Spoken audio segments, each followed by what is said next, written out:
No me han cogido fragante en el hecho. Se me sigue un juicio por ley como atenuante, porque era mi deber llevar a la policía, donde estaba en impunidad, la osamenta de cadáveres por parte de la justicia y de la sociedad. Pues participé en el hecho, insinuado por otra persona de parte de Jorge Patiño, de nacionalidad ecuatoriana. Yo soy colombiano. Debo esclarecer también que he sido víctima por un prejuicio de las publicidades, que han exagerado más de lo que no es. Hola, ¿qué tal? Yo soy Guillo. Hola, yo soy Nelson. Y estás en Donde Vive el Miedo.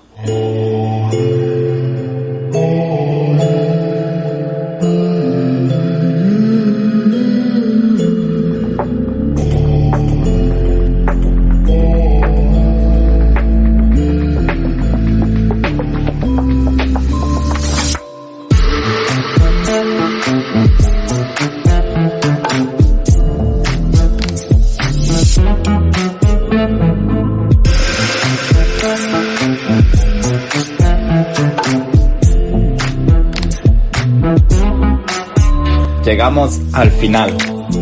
Llegamos a nuestro último capítulo, Nelson, y qué mejor manera de terminarla con la parte 2 del monstruo de los Andes.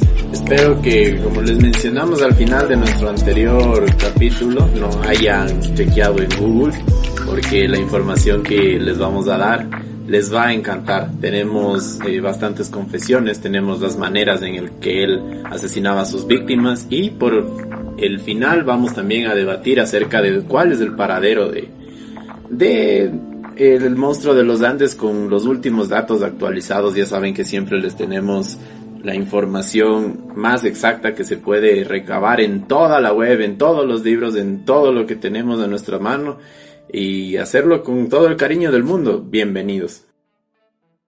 Bueno, Nelson, recapitulemos un poco de lo que nos conversaste el anterior capítulo. Empezamos hablando de su infancia, hablamos de su niñez, hablamos de sus eventos pasados, y tú hiciste una pregunta bastante importante que a mí personalmente me gustó, que fue cómo se crea un monstruo, cómo nace un monstruo, cómo es la fórmula de un monstruo.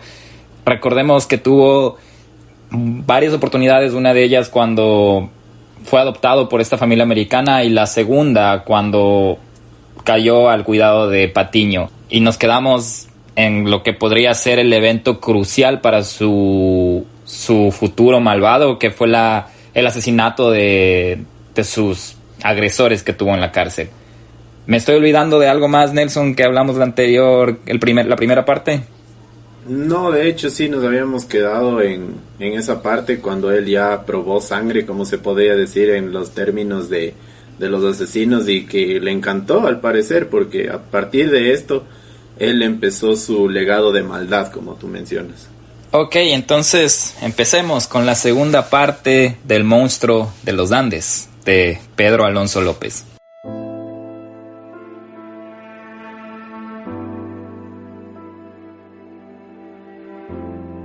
Trigueño, de mediana estatura, delgado, atlético, con barba de días pero nunca abultada. Los ojos eran decaídos, color café, tenía una mirada muy profunda. Hablar de su mirada, conforme pasaban los años, conforme él viajaba, asesinaba, cuidaba y espiaba a sus niños, a sus muñequitas como él las llamaba, con esos ojos. Hay que hablar de esos ojos, Guillermo, porque conforme avanzaban los años, como tú puedes ver en las fotos, su ojo izquierdo tendía a desviarse mientras que el derecho mantenía su órbita, y eso era muy raro. Debió haber sido perturbador verlo, y peor siendo su víctima. Y también dicen que estas cosas son parte de problemas mentales, problemas neurológicos que suceden cuando una persona empieza a desarrollar otro tipo de enfermedades mentales.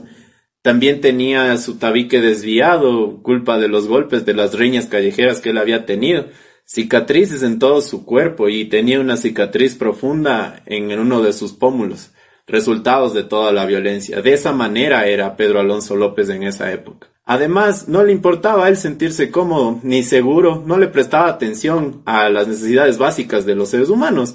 Él estaba completamente perturbado. Tenía a veces el aspecto de una persona humilde, de escasos recursos, no siempre andaba con un mendigo a pesar de que sí lo era. Rara vez él rentaba una habitación en algún hostal. Él prefería dormir en albergues, pero lo habían prohibido la entrada de varios de estos porque usualmente lo encontraban haciendo cosas extrañas. Aún seguía hablando solo, a la nada, a veces actuaba, practicaba diálogos, y lo que más le molestaba a la gente de los albergues es que se masturbaba delante de otras personas. Pero a pesar de que estas cosas sucedían, él solo pedía disculpas y se marchaba. No sentía remordimiento alguno de haber hecho estas cosas, más bien prefería alejarse. Parece que ya tenía una personalidad bien establecida, ¿no? Y estaba hasta en los eventos perturbadores que él hacía, él tenía su confianza de lo que estaba haciendo no estaba mal tal vez en su mente, y solo pedía disculpas y tal vez no lo hacía ni con conciencia. Sí, más bien es particular su personalidad, porque como te explico, había bastantes cosas súper raras las que él hacía. Esto de hablar a las paredes, hablar a la nada, ya les voy a mencionar un poquito después, porque es prácticamente una esquizofrenia que él se quiso desarrollar, que él se quiso intuir, pero lo vamos a ir descubriendo. Él empezó a sentirse más cómodo durmiendo en la calle, era más independiente, dejaba sus cosas en lugares secretos, empezó a dormir en parques, empezó a tener un gusto particular por dormir en los bosques y en las zonas no habitadas, ya que en estos lugares nadie lo molestaba. Solo él trataba y sabrá la cantidad de pensamientos que tenía cuando él le gritaba al cielo o respondía a sus propias preguntas, siempre utilizando su voz. Debió haber sido súper duro tener ese nivel de soledad.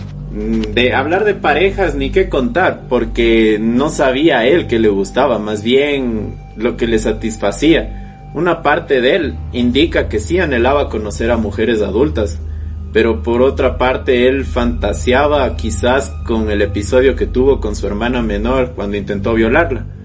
Le gustaban más las niñas y pasaba horas estudiando cómo se comportaban, las cosas que hacían, les pasaba espiando, a ver qué les gusta. Luego, en su soledad, él solo fantaseaba que la seducía, que era su pareja, que incluso eran sus esposas. Pero en estos episodios, a veces también tenía episodios de realidad, donde él se odiaba y se sentía odiado por la sociedad y también por su soledad, porque sabía que la vida le había rechazado, marginado y le había convertido en un ser insignificante y tal vez incapaz de tener una relación normal con alguna persona. Otro aspecto importante también de él es que él adoraba viajar. Había viajado después de obtener su libertad, primero por la frontera de Colombia, después llegó al Ecuador, donde aquí empezaron a desaparecer algunas niñas. Pero las autoridades asumieron que no se trataba de una sola persona, que quizás era trata de blancas o quizás estaban desapareciendo por problemas de pandillas de la época. Porque era seguido, ¿no? No era como una niña en una semana, sino me parece que como desaparecían era un poco seguido. Al principio, cuando él entró al Ecuador, no era seguido. Después empezó a ser seguido. Ajá.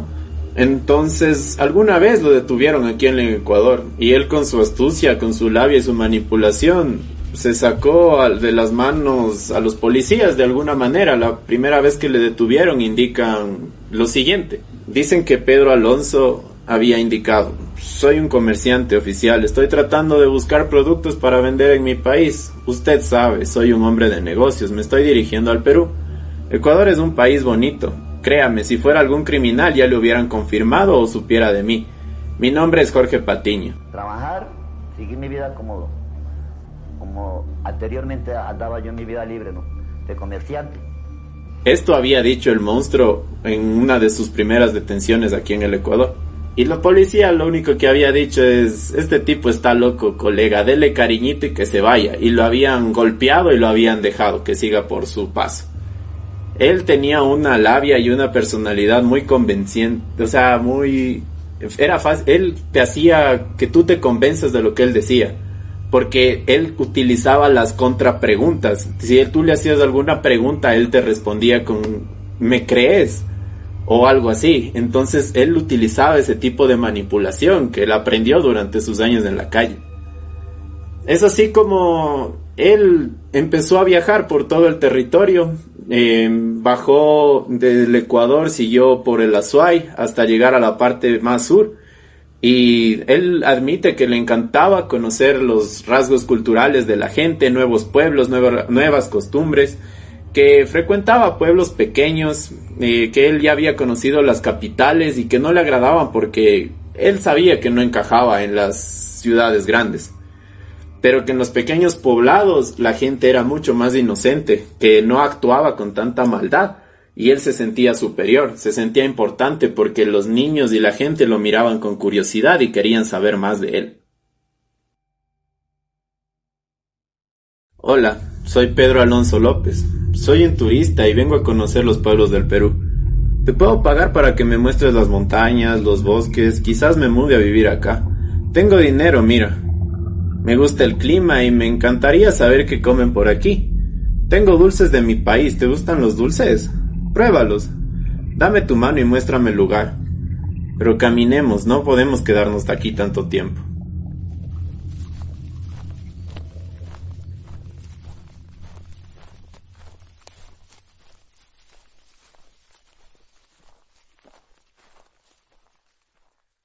Esta era la forma en la que Pedro Alonso López trataba de convencer a los niños para que se aparten del lugar donde ellos estaban. Te voy a ser sincero, se me hizo incómodo, hasta parece que casi se me eriza la piel escucharte diciendo todo esto porque, no sé,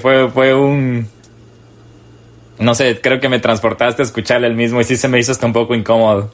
Ya les voy a comentar porque la mayoría de estos relatos están en un libro el cual se llama El Estrangulador de los Andes, que es escrito por un ecuatoriano. Este libro ahora es muy difícil de conseguir y de hecho yo no lo pude conseguir sinceramente, pero hay partes de los relatos en internet que ustedes los pueden leer. Esta es una novela, no es un libro investigativo ni documental. Es una novela que es basada en la historia del monstruo de los Andes. Pero en la mayoría de los relatos hay cosas mucho más perturbadoras y si es que ustedes desean investigar, les vamos a dejar el nombre del libro para que ustedes lo puedan buscar. Él era un cazador astuto. Se aproximaba a sus víctimas durante días, las buscaba durante bastante tiempo, incluso se hacía amigo de sus padres. Él paseaba por lugares concurridos, vigilaba a los niños, vigilaba a las familias, no era ningún desconocido, todo el mundo sabía quién era. Pero las niñas empezaron a desaparecer y la gente ya sabía que había alguien que las secuestraba. Es así como fue capturado en Ayacucho, en Perú, por una comunidad indígena, al tratar de secuestrar a una niña de 8 o 9 años. Ella había gritado cuando estaba él intentando llevársela. La gente se estaba disponiendo a lincharlo entre toda la muchedumbre. Lo querían quemar vivos. Algunas personas decían que lo habían enterrado y le habían puesto miel en la cabeza para que las hormigas se lo coman. Pero no hay datos acerca de cómo lo querían linchar.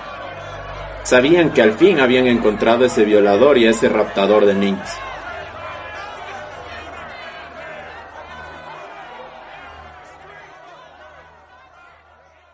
Pero la vida le dio otra oportunidad de la mano de otro extranjero. Fue algo curioso, ya que un misionero americano se había acercado para salvarlo de la muchedumbre y convenció a los altos mandos de esa comunidad que lo mejor sería entregarlo a las autoridades y que se haga justicia de esa manera.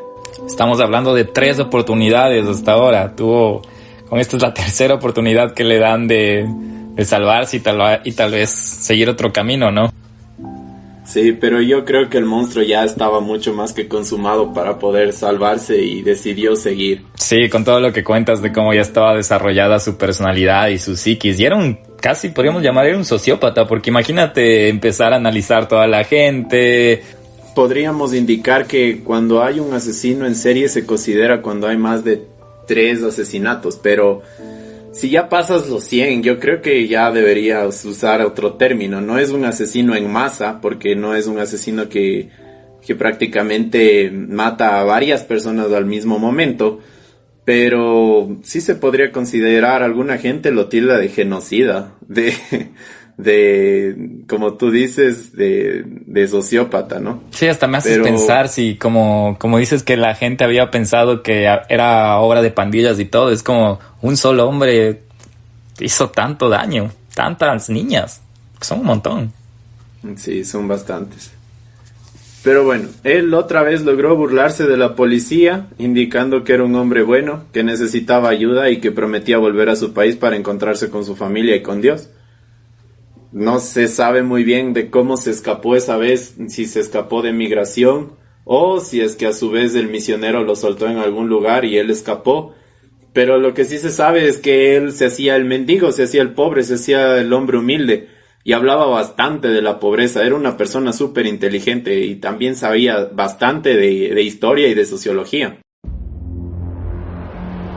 Ya en Ecuador, visitó y asesinó en varios poblados rurales, entre ellos lugares de La Suay, poblados de Guaranda, en Santo Domingo, en Riobamba, y asesinó a 15 niñas aquí en Pichincha, incluso había asesinado hasta 3 en Esmeraldas. Pero él se había enamorado de Ambato y de la provincia de Tungurahua, al ver que habían diferentes rasgos en las niñas de ese lugar que él mismo los indica. Dice que había una exótica mezcla entre personas indígenas y mestizas, y de hecho empezó a tener como característica los gustos por las niñas más bien rubias. Y es así como en abril de 1980, fuertes lluvias en Ambato hicieron que se desprenda parte de algunos montículos de tierra y se evidenciaron entre 4 o 5 cuerpos de niñas en un barrio cercano a la ciudad. Las personas creían que eran animales muertos a un principio, hasta que la gente se percató que tenía ropa de niña y que habían algunas muñecas alrededor entre los escombros. Esto habría alertado a la comunidad y todo el mundo había empezado a saber que estaban secuestrando, violando y matando niñas aquí en el Ecuador. O sea, que se enamoró de Ambato y de esa área.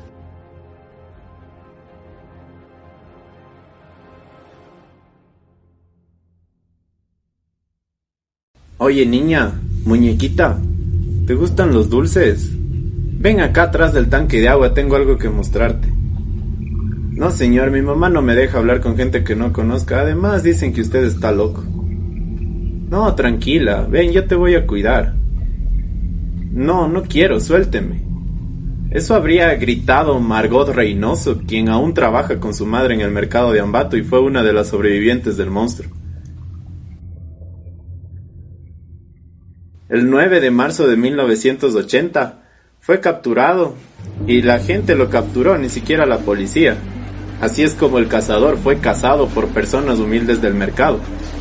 Indica la madre de Margot que tuvo que seguirlo por alrededor de 2 cuadras corriendo, ya que él había logrado escaparse y que un señor le había ayudado a ponerle el pie o hacerle una zancadilla para que él se caiga. Y es así como lo capturan y lo entregan a la policía.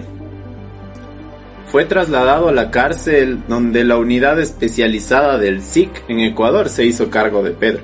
Recordemos que el SIC era la unidad especializada en los años 80 y inicios de los 90, que son los mismos que tuvieron que ver con los hermanos Restrepo. El monstruo no quería hablar. Estaba callado.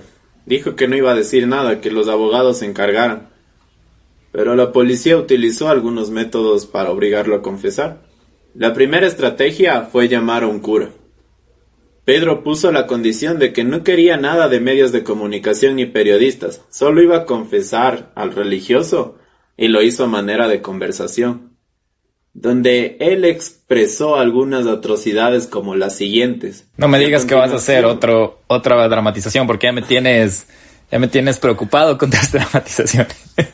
Sabes que estas dramatizaciones están descritas en varios informes policiales, pero muy difícil creer lo que te pudo haber dicho también un religioso, un cura, porque claro, no lo grabó. Entonces, esto es lo que está escrito. Si es que ustedes quieren, escríbanos por interno y yo les paso la información. No hay ¿Es de la misma novela que mencionaste, Nelson? No, esto ya son informes policiales del SIC. Ah, ok. Bueno, esto es más... tal vez un poco más verídico que una novela, ¿no? Sí. Bueno, sigue. ¿Qué dijo? ¿Cuál fueron las atrocidades que expresó nuestro querido amigo? Busqué a mis víctimas caminando por los mercados en busca de una chica con cierta expresión en su rostro, una mirada de inocencia y belleza. Sería una buena chica que trabaje con su madre. La seguí a veces durante 2 o 3 días, esperando que la dejaran sola. Le daría una baratija como un espejo de mano o algunos dulces. Luego la llevaría a las afueras de la ciudad, donde le prometería otra baratija para su madre. La llevaría a un escondite secreto, donde esperaban tumbas ya preparadas. A veces había cuerpos de víctimas anteriores allí. Las acurrucaba y las violaba al amanecer. A la primera señal de luz me excitaba. Forcé a las niñas a tener relaciones sexuales y puse mis manos alrededor de sus gargantas. Cuando saliera el sol, las estrangularía. Usualmente se desmayaban por el acto sexual, pero si no, con un golpe era suficiente. Solo era bueno cuando podía ver sus ojos. Habría sido un desperdicio utilizarlas en la oscuridad. Tuve que mirarlas a la luz del día. Hay un momento divino cuando tengo mis manos alrededor de la garganta. La miro a los ojos y veo una cierta luz, una chispa que se apaga repentinamente. El momento de la muerte es apasionante y emocionante. Solo aquellos que realmente matan saben a lo que me refiero. Cuando sea liberado volveré a sentir ese momento. Las niñas tardaban entre 5 a 15 minutos en morir. Fui muy considerado. Pasé mucho tiempo con ellas asegurándome de que estuvieran muertas. Esperaba para ver si aún respiraban, y si es que así lo hacían, me tocaba matarlas por todas partes de nuevo.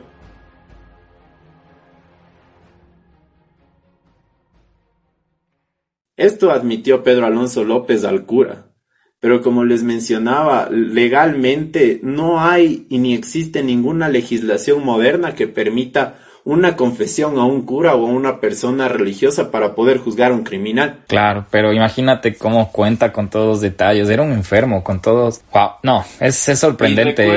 Recuerda Guillermo que había dicho que él cuando llegó a la cárcel empezó, como pasó varios años, empezó a leer bastante sociología, bastante poesía, bastante literatura, y de hecho incluso hasta les hacía poemas a sus víctimas. Yo recuerdo esto de que tú mencionas de que los asesinaba a la luz del día.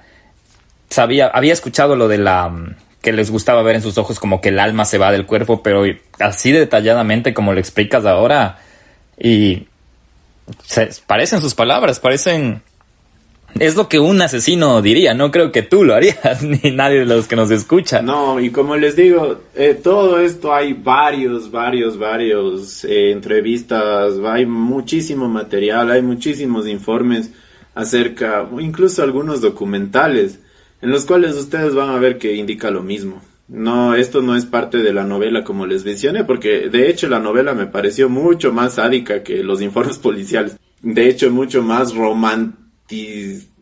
mucho más romántica. Se romantizó mucho los asesinatos de este cruel psicópata, pero pueden investigar más. Para eso estamos, para meterles el bichito de quedarse con las ganas también. Igual, si es que nos está faltando algo, si ustedes saben algún dato extra porque vivieron en ese tiempo, porque sus padres, sus familiares, déjenos saber, porque esa es la idea, ¿no? Así como, igual si piensan que de lo que dijimos algo no está tan acorde a lo que pasó, también déjenos saber, pero sería chévere como complementar todas las ideas, pero me quedo pensando, solo aquellos que realmente matan saben a qué me refiero.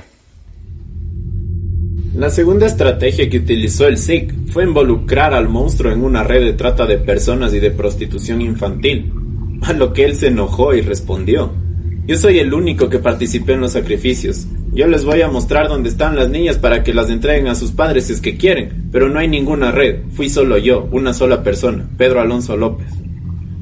Esta estrategia la había utilizado este servicio de inteligencia criminal para que él se enoje, y al saber que ya era un psicópata y al haber estudiado también otros psicópatas y también su ansia de vanagloriarse y de expresar al mundo lo que están haciendo, habían entregado esta estrategia para hacerlo confesar. Lamentablemente no hay información de los nombres de las personas del SIC, ya que al ser prácticamente un escuadrón de la muerte, como lo habíamos mencionado, los nombres de los agentes del SIC eran agentes 001 hasta el 90. Entonces, prácticamente dice la agente 021 indicó esto, la agente 09 indicó esto, y esto también lo pueden ver en los programas de YouTube de Pasado y Confeso, que son antiguos, pero te traen mucha nostalgia, al menos si tienes alrededor de entre los 25 y 40 años. Entonces también lo pueden investigar. Días después, empezó a mostrar primero las víctimas más recientes. En la quebrada La Sorda se encontró a María Morocho. En la Florida, en Ceballos, en la parte de Ambato, también se encontró a la niña Ivanova Jacob. En Tilulún o en el puente Luis A. Martínez en Ambato se encontraron más cuerpos. Y después él indicó y confesó que él había participado en el asesinato de alrededor de unas 100 niñas en Perú y aproximadamente hasta el momento 50 en el Ecuador. Los familiares indicaron que habían reconocido la ropa de una de las niñas, pero que esta niña no tenía cabeza y que nunca pudieron encontrarla. Otra familiar indicó que cuando levantaron el cuerpo de Ivanova, el cuello se había caído y se había desprendido. Sus fuertes manos habían estrangulado a más de 300 niñas y algunos niños estimadamente. Incluso la policía se sorprendía de la fuerza sobrenatural que él tenía al saludar, casi lesionando a algunos funcionarios públicos, porque tenía una fuerza sobrenatural. Recordemos que él era estibador desde niño y que él siempre ejercitaba sus manos y trataba de romper lo que podía, y de hecho tenía el entrenamiento de deshuesar animales solo con sus manos. Usualmente se quedaba abrazando los cadáveres, dándoles un retorcido cariño. Pero lo más perturbador es que solía desenterrar a los cuerpos y jugar con ellos, como que hacía fiestas macabras, y las enterraba juntas para que no se sientan solas, como él indica. Su adicción a matar era mucho más pervertida que las costumbres que estaba adquiriendo en cuanto a este fetiche necrofílico. Y se aburría y de hecho quería seguir matando más. Bien ganado el nombre de monstruo, ¿no? Así es muy macabro lo que estamos indicando, pero hay que saber para educarnos también. Ya detenido, pasó al penal García Moreno en Quito, donde ocupaba el área conocida como Los Polillas, como nos había mencionado Andrea en nuestro capítulo 8 sobre el penal García Moreno, o Los Mendigos. Tenía un comportamiento extraño, era un poco extrovertido pero iluso, hablaba cosas sin sentido, en ocasiones tenía momentos de lucidez, escribía mucho, escribía cartas, quería hacer un libro. Quería hacer llegar sus cartas a los presidentes de la República de las Tres Naciones. Y además, en sus cartas él expresa que tiene un alto contenido de conocimiento de estudios en sociología, en política. Sabía las leyes de los 3 países. Y además escribió poemas a sus muñequitas, como los llamaba. Hoy llegaste nuevamente antes que florezca el alba, y una ajena pesadumbre te sorprendía en la mirada. Algo quisiste contarme como una noticia mala, pero el día entró en nosotros y no me dijiste nada. Fue uno de los convictos más famosos y más visitados en el Ecuador. Fue visitado por abogados, psiquiatras, psicólogos, periodistas, religiosos y también, incluso por la prensa internacional. Los expertos en la salud mental indicaron y coincidieron que era un psicópata perverso, que ritualizaba sus asesinatos. Es uno de los pocos psicópatas que se conocen que tuvo periodos tanto de orden como de desorden. Era un fetiche y su adicción la repetición en los actos sexuales que él cometía. Él guardaba a detalle todo lo que había hecho y estaba obsesionado con matar y con apagar vidas. Pero dentro de su reclusión en el Ecuador tuvo algunas etapas. A veces decía que él trataba de proteger a las niñas porque la sociedad estaba corrompida y que él era una especie de justiciero que les cuidaba para que no les pase nada malo. Indicaba de manera trastornada que cuando él le quitaba las vidas las protegía de que otros locos peores que él las mataran. Otra etapa que tuvo fue indicar que él no fue quien cometió sus asesinatos o sacrificios, como él mismo los llamaba. Decía que Jorge Patiño fue la persona que lo obligaba a sodomizar, humillar, violar y asesinar a las muñequitas para satisfacer los deseos de Jorge, que eran los más perversos. Pero que Pedro se cansó de eso y asesinó a Jorge Patiño y tenía la obligación social de comunicar todo lo que estaba diciendo. Yo cometí estos delitos insinuados por Jorge Patiño. No me creo autor ni intelectual ni promotor del hecho. Así como tengo el valor de llevar a la policía para entregar la osamenta y no me han cogido fragante en el hecho, pues tengo el valor de confesar la verdad.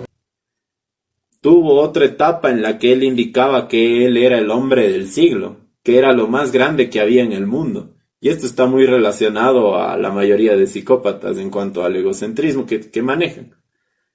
Otra de sus etapas más perturbadoras para mí fue cuando quiso indicar que él tenía esquizofrenia, diciendo que Pedro López era el que violaba y que Jorge Patiño era el que sacrificaba a las víctimas.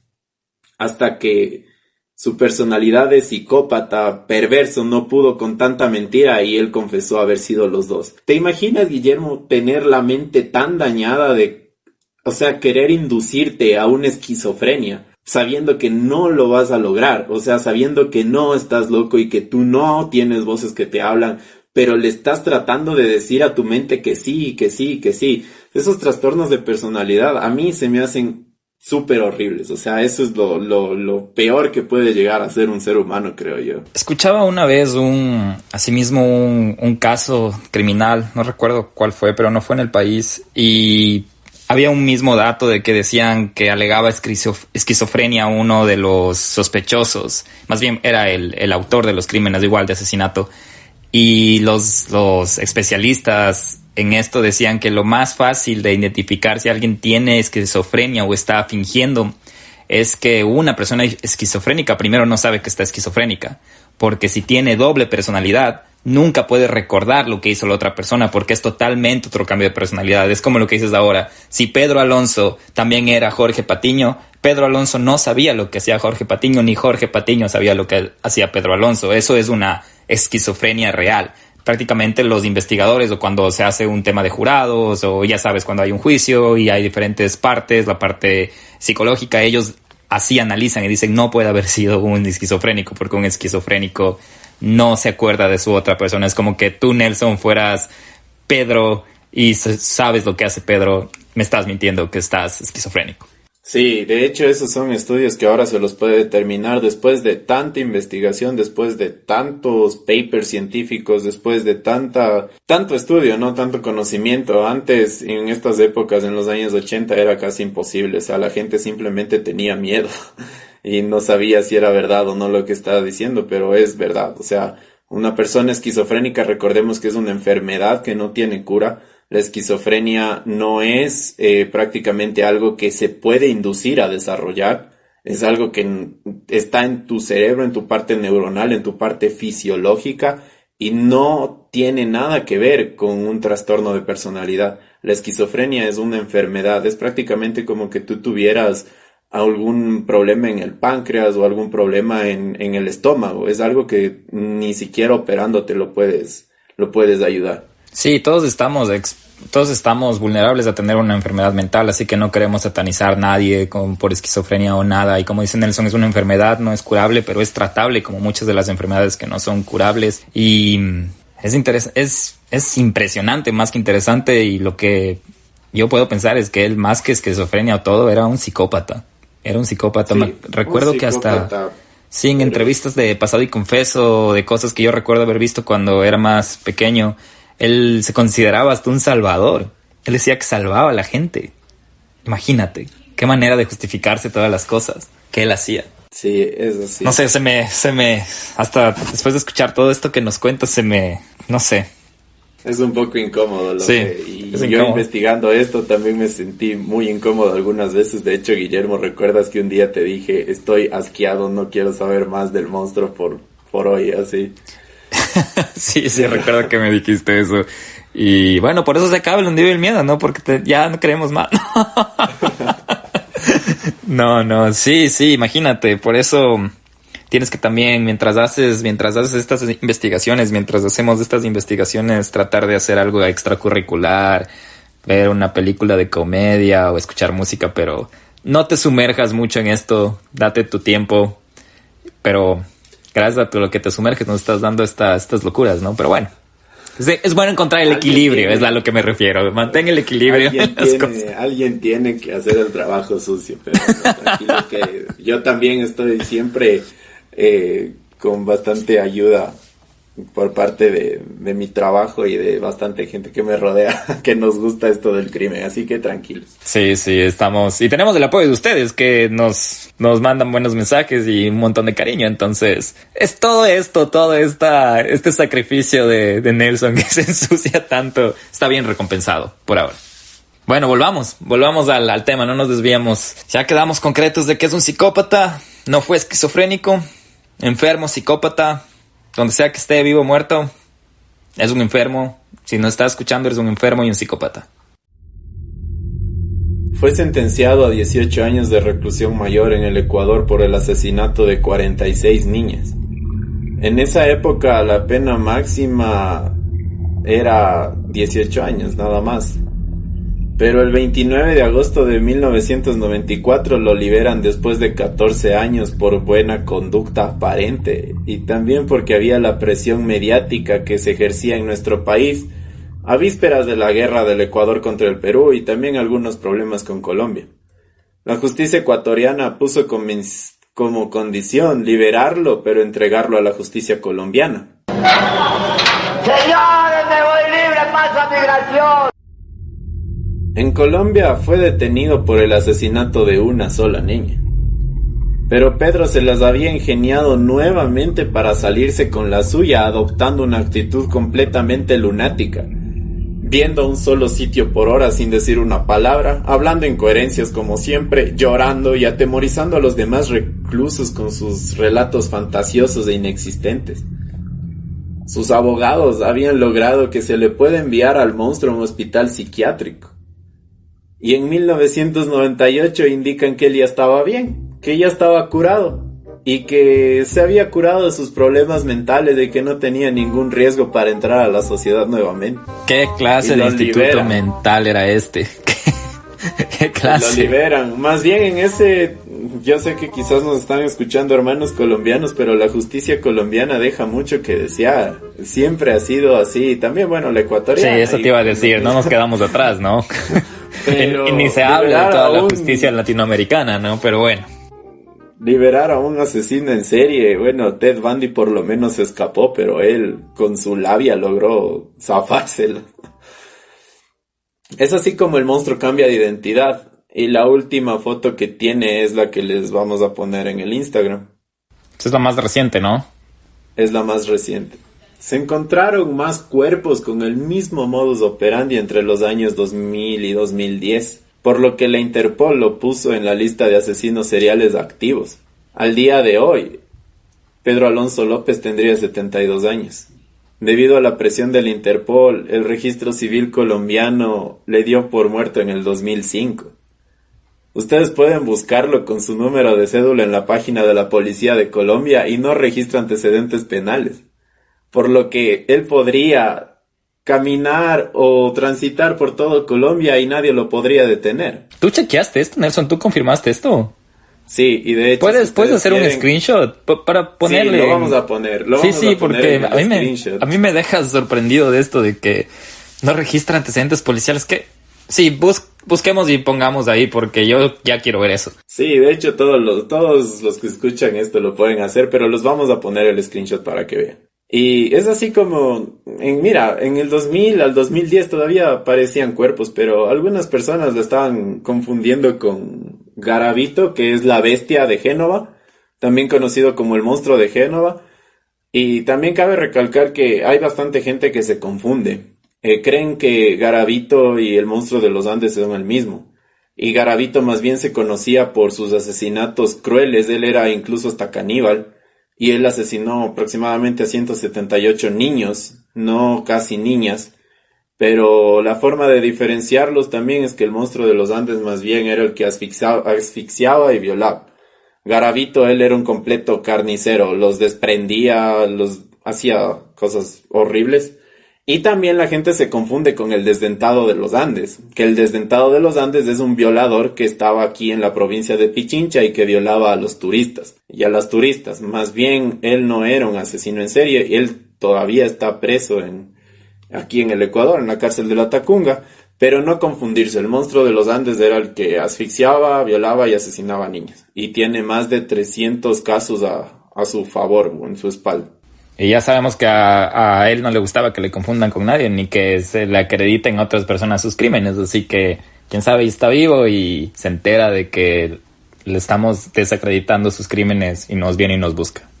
Bueno, a los 72 años, a este tiempo, prácticamente yo considero que ya debería estar muerto. Si no es por COVID, es por alguna otra situación, porque nunca se hizo atender en algún hospital o algo así. Hierba mala nunca muere, dicen. Algunas versiones dicen que fue asesinado, otras que ya murió por su edad y por su estilo de vida, porque recordemos que también consumía drogas. Y bueno, solo él sabrá dónde está, y solo nosotros sabemos que el monstruo aún no ha muerto.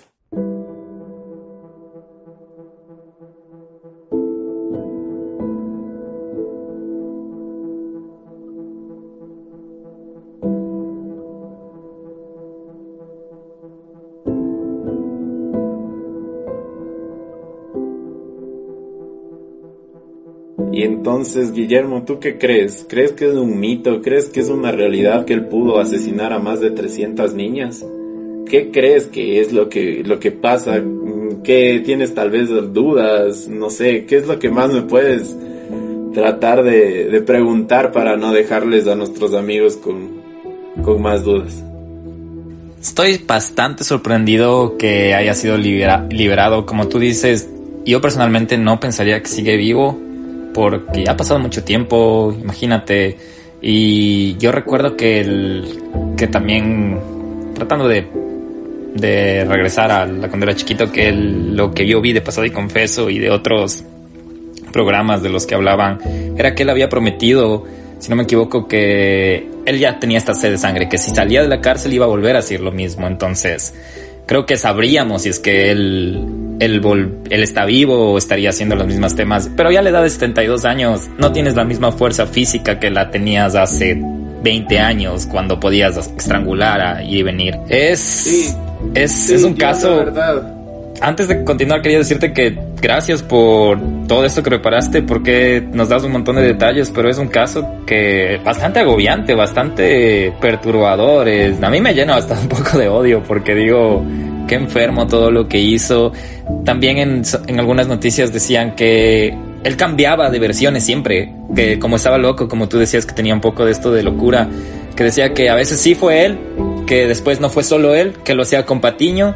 Yo no sabía quién era Patiño hasta el anterior capítulo que tú me conversaste o nos contaste que era el carnicero, porque para mí Patiño era un invento de su cabeza, pero me sorprendiste cuando dijiste que sí, que de hecho existió y fue quien le dio su segunda oportunidad y todo. Y Nelson, te quiero contar, bueno, como tú sabes, mi padre trabajó de guía penitenciario en el ex penal García Moreno, y él tuvo la oportunidad de conocer a algunos de los presos que estuvieron ahí, y uno de ellos fue Pedro Alonso, y yo le pregunté antes de grabar, le dije, ¿qué me puedes decir de él? Y él, tal cual como tú lo mencionaste, dijo, y me hacía un poco gracia porque fue justo después de haber grabado con Andrea, que dice, él era un polilla de la cárcel, casi nadie le respetaba, hacía mandados, era como un mendigo en la misma cárcel, él limpiaba, hacía llaveros, él también hacía llaveros, y esos llaveros, hacía llaveros con monedas, me dice mi padre, y que él vendía esos llaveros a las visitas, que era como un pordiosero dentro de la cárcel.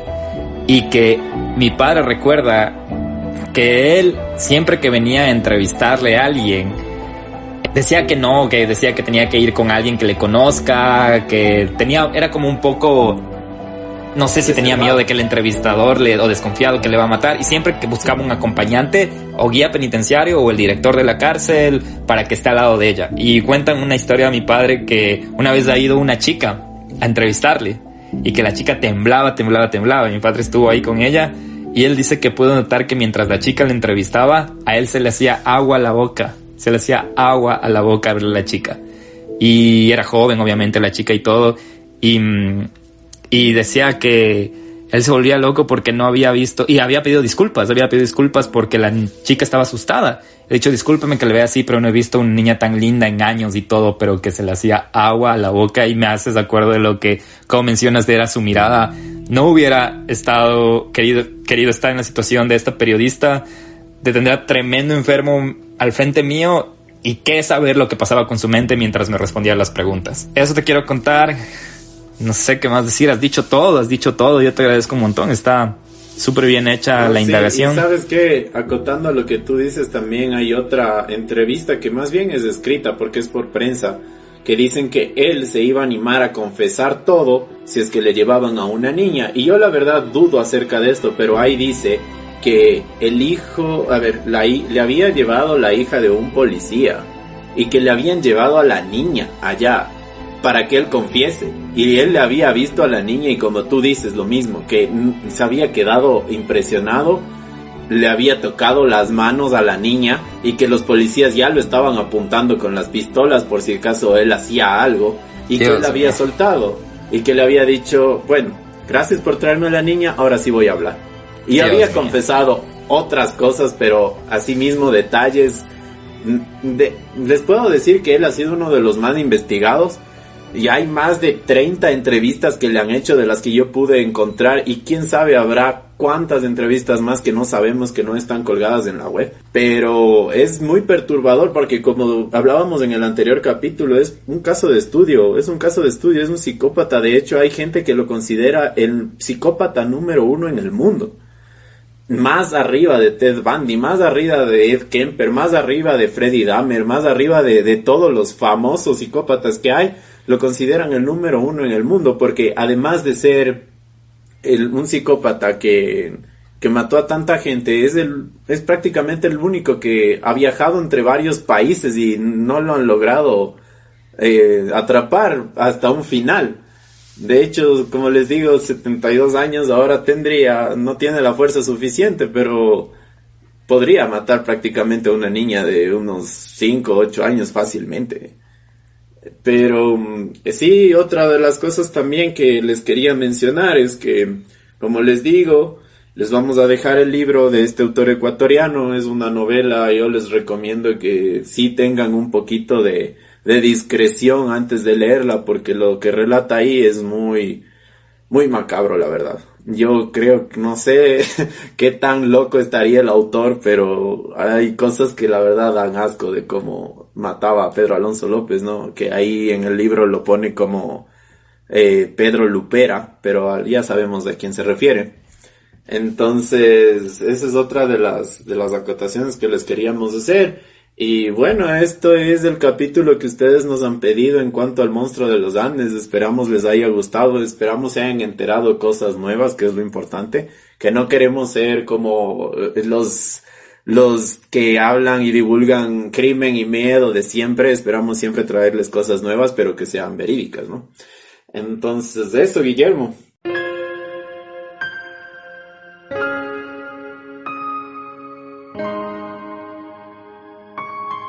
Y esto es donde vive el miedo, ¿no? Donde han tenido miedo cada domingo, donde el único propósito es superar ese miedo, conocer más, porque entre más conocemos, menos miedo tenemos a las cosas. Ya vamos a irnos un poco yendo a la parte que no nos gusta ni a mí ni a Nelson, que sería la parte de despedirnos, y de despedirnos de un camino, de un proyecto que ha sido increíble, que ha sido más de lo que esperábamos. Y antes de seguir hablando, Nelson, ¿qué dices de esta locura que fue Donde Vive el Miedo, que empezamos de hace 2 meses, y hoy a junio tenemos un montón de gente de la que hemos recibido el cariño y que se siente muy bien? Justo a eso quería acotar, Guillermo, a lo que hablabas del miedo. Hoy tuvimos una charla psicológica en mi trabajo y nos dijeron que el miedo es una de las emociones más importantes, ya que es la que te lleva a ponerte alerta, a saber cómo manejar las situaciones, y que sin miedo prácticamente no se puede vivir. Y es verdad. Entonces el miedo es una de las emociones más importantes que tenemos, y por eso hemos empezado a desarrollar esto, que ha sido hermoso. Para mí cada capítulo ha sido como uno de mis hijos. Yo sé que para ti también, Guillermo.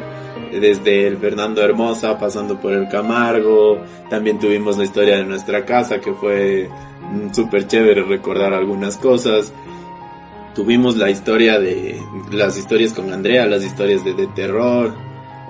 Tuvimos sus historias también, que esperamos que nos sigan mandando. Que fue algo novedoso. Yo creo que no se ha hecho otro podcast aquí en el Ecuador con lo mismo. Entonces, para que vean que esta es una comunidad, no es que somos solo Guillermo y Nelson, sino son todos ustedes también. Siempre les escuchamos, siempre les leemos. Yo voy a extrañar un montón estar pendiente de cada notificación del Instagram, preguntándome cosas. Me han escrito por interno, les he respondido, ustedes saben. Yo súper feliz de esta época de cuarentena, haber hecho una cosa diferente, un proyecto. Creo que aprovechamos nuestro tiempo al máximo haciendo lo que nos gusta, y creo que ustedes también han desarrollado esto al máximo, porque yo sé que les gusta, por algo nos escuchan. Hemos tenido comentarios súper buenos, también hemos tenido comentarios malos, y sabemos, por eso hemos decidido mejorar un poco en nuestra parte en el audio se podría decir, ¿no? Y también todo comentario es válido, los malos son válidos, los buenos también. Los buenos son muy más bien recibidos, los malos son bien recibidos, pero no sé, eso es lo que tú dices. Hemos conocido, hemos conocido un montón de gente, nos han escrito, gente que no conocemos y que algún día tal vez podamos conocer. Y sí, los vamos a extrañar un montón. Vamos a extrañar estar metidos en las redes sociales o metidos editando, a ver cómo nos fue, porque hasta es emocionante después de saber cómo ustedes nos han sido recíprocos con nosotros. Es emocionante subir un capítulo y esperar a ver qué es lo que dicen, hasta si es malo. Claro, sus comentarios y todo es lo que nos han alimentado, porque sabemos que no somos ni artistas ni expertos en esto, somos simplemente fanáticos, somos personas que seguimos esto desde hace mucho tiempo, nos gusta, y qué bueno que hayamos podido crear este espacio, la verdad. Y bueno, nos vamos a extrañar, nos vamos a escuchar o no nos vamos a escuchar. Tenemos una buena noticia que decidimos hace poco con Nelson. ¿Y cuál es la buena noticia? 10 capítulos más para esta temporada. No son 10 capítulos más para esta temporada. De hecho, pero va a haber una segunda temporada. Vamos a tener una segunda temporada. No sabemos cuándo, la verdad. Esperamos tener la misma acogida. Sabemos que quizás los podemos perder algunos. pero tenemos que pensar bastante en qué tenemos que hacer, porque no queremos hacer lo mismo que todos. Queremos entregar siempre un contenido diferente. No por el hecho de monetizar las cosas ni nada. Ustedes saben que esto lo hacemos con todo el cariño del mundo, gratis en Spotify. Vamos a ver qué craneamos para la segunda temporada, Guillermo. Sí, lo importante es crecer y creciendo con ustedes. Compartan este tiempo de ausencia, sigan compartiendo, aunque son algunos de los que nos escuchan. Esperamos que crecer. Esa es la única manera que nos motiva a nosotros a seguir adelante. Son ustedes, y así que compártanos. Si les gustó, sigan compartiendo. Si no les gustó, igual digan que no les gustó para que vayan a escuchar y digan por qué no les gustó. Puede que les guste al que le dijeron que no le va a gustar, entonces compartan hasta si piensan que no les va a gustar. Estamos súper con sentimientos encontrados de acabar esta locura, le llamo yo, este proyecto que ha sido inesperado, lo recibido por ustedes. No les voy a mentir, el podcast se llama Donde vive el miedo. Tuvimos miedo de subir el primer capítulo y miren en lo que se ha convertido ahora el miedo después de 10 capítulos. Ahora queremos tener más miedo, pero miedo con ustedes. Así que va a haber una segunda temporada y tenemos que sentarnos, Nelson y yo, a ver qué podemos darles esta segunda temporada. No les queremos cansar más. Sí. Y ya nos vamos a ver pronto, ¿no? Nos vamos a escuchar pronto. Un pequeño mensaje, si es que ustedes tienen podcast, si es que tienen algún canal de YouTube, si es que tienen otras páginas de historias de terror o algo, compartan con nosotros los vamos a ayudar también a compartirlos. Hagan podcast, creen contenido siempre, creen contenido de manera libre. Es algo súper chévere, créanme que si nosotros lo pudimos hacer, creemos que todo el mundo lo puede hacer. Es algo súper chévere e interesante. Y eso, yo creo que agradecerles nuevamente, una vez más, darles un abrazo enorme y Gracias, si es que quieren, escríbanos, por favor, comenten qué les ha pasado, comenten si es que tienen alguna pregunta. El otro día recibí unas preguntas un poquito más personales relacionadas con Donde Vive el Miedo. Y sí, las contesté, yo no tengo ningún problema, nos pueden seguir en nuestras redes sociales personales también, no tenemos ningún problema con eso.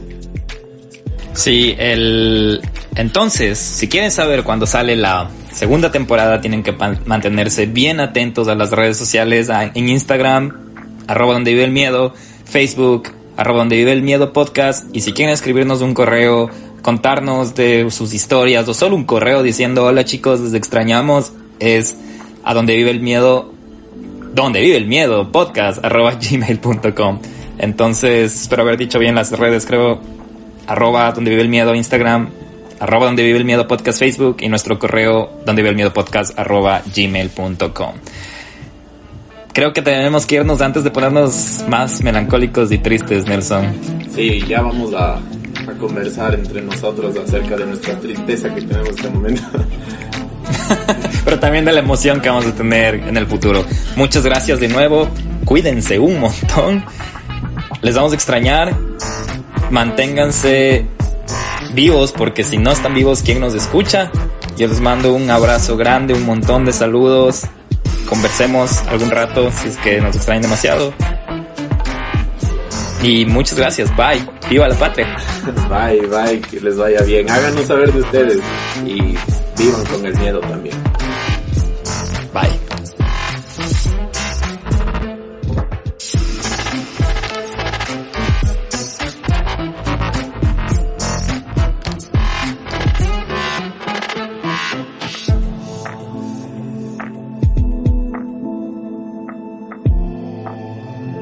Este capítulo fue escrito por Nelson Ola, editado por Guillermo Díaz, con fragmentos de Pasado y Confeso, música por Hatom, Ghost Richter, Fireflies, Scott Buckley, Kevin MacLeod y Johnny Grimes.